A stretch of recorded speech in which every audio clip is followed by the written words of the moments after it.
This is the saddest video I've ever done, and I'm going to present you a really sad story.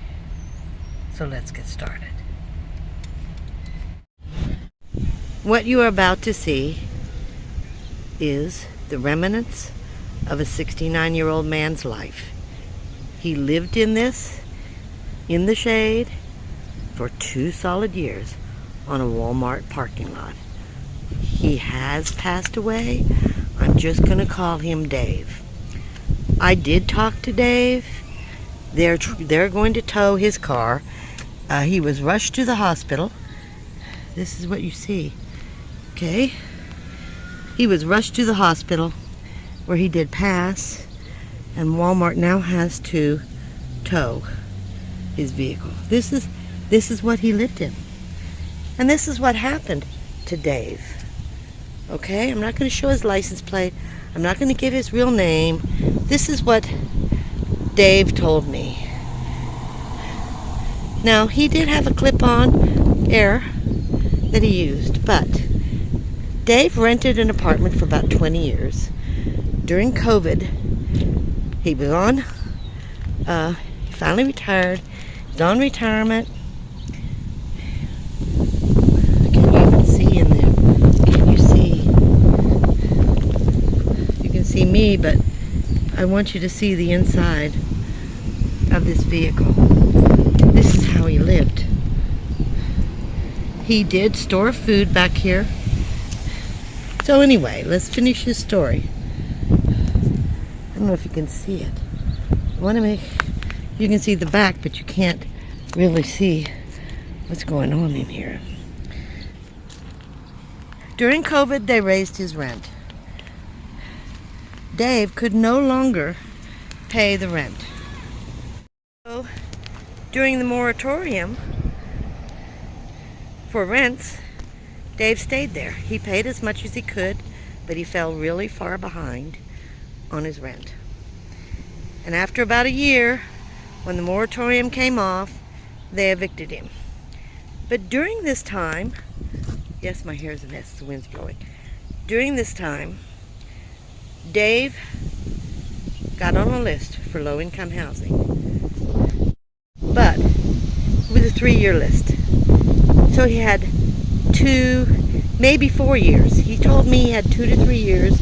He was going to live in his car. He put all his furniture in storage. He was going to live in his car till the apartment came available. He was 69 years old. So he lived in his van for 2 years, parked in the shade, had a clip-on fan. He slept sitting up. He slept sitting up. Sorry, I can't walk and talk. So Dave slept 2 years sitting up in his seat. He would cover himself with a sleeping bag, which you saw. I hope you could see the inside. They have it tagged to be towed. That's the remnants of his life. And Dave worked all his life. When I walked up to him, I said, "Hi, I'm Lindy." And he gave me his name, not his full name, just his first. And we started talking. And I said, "Would you mind telling me your story and why you're in this parking lot?" "Well, how do you know?" I said, "Because you've been here. I work here." This is when I was working here. This is still here a year later after I have left. He had been here a year while I was working here, so we all knew he was here. We could see him every day. He would come in every day, buy his food from the counter, the hot counter, or a sandwich, and he would come back out, he'd get his water. He bought everything from Walmart. He could walk, never move that car. 2 years, never moved that car. He would start it up a little bit. I think he might have had to get some gas, I don't know, just to keep it started up, but he didn't want to give up his spot. He was so concerned because there's very little shade here. So that was the best shade in the whole place. But he didn't want to be interviewed, and he didn't want his family to know, and he didn't want his neighbors to know what his condition was about. He didn't want anyone to know he was living in his vehicle. I said, "But everybody knows you've been here. You've been parked.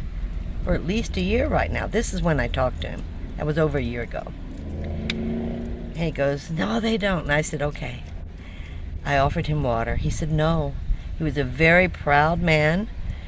And he says, I don't understand why people are walking up and offering me food and water and money. I don't need that. I'm just waiting for my apartment, my low-income apartment. That's all I'm doing.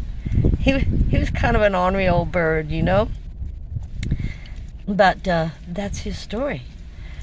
And unfortunately, that's many people's story right now, and nobody's...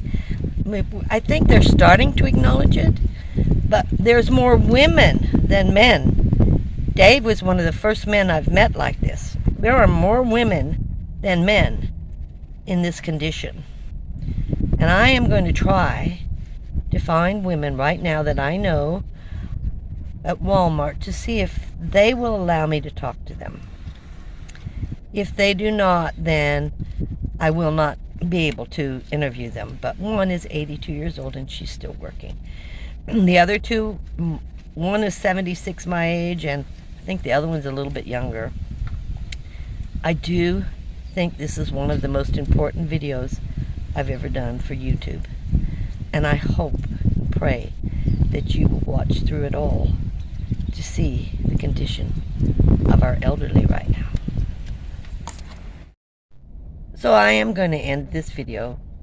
I hope that many of these seniors, even if you approach them, you offer them something, do it anyway. They're very, very proud. They really, people would come and check on him every other day. There were people that would offer him money, would offer him things. He literally refused. And I understand why he did.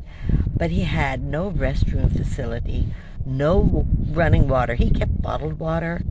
He bought his food already pre-cooked. There are 2 other restaurants in this parking lot, plus Walmart. He could buy anything he wanted at Walmart. He used these restaurants and Walmart's bathroom. He sponge bathed in a little car, just sitting in his seat. All he had available was his seat right there. Normally that car was stuffed to the gills with water and food during the day, you know, and then he would use it down and then he'd go get another load. This is the sad, sorry state of many, not all, many of our seniors. And the biggest section of it are women, homemakers, who stayed at home, raised their children. Their children might have passed already. Their husband's probably passed. Or they've been divorced. There's so many stories. And I already told you about the 3 women. I don't know if I want to do a second video interviewing these 3 older women and why they're working. So I hope you will watch that next one as well. And I thank you for watching this. And please be respectful for your comments. Don't blame this victim. He is the victim of the times. On a fixed income, seniors are having not all, many seniors are having a really hard time.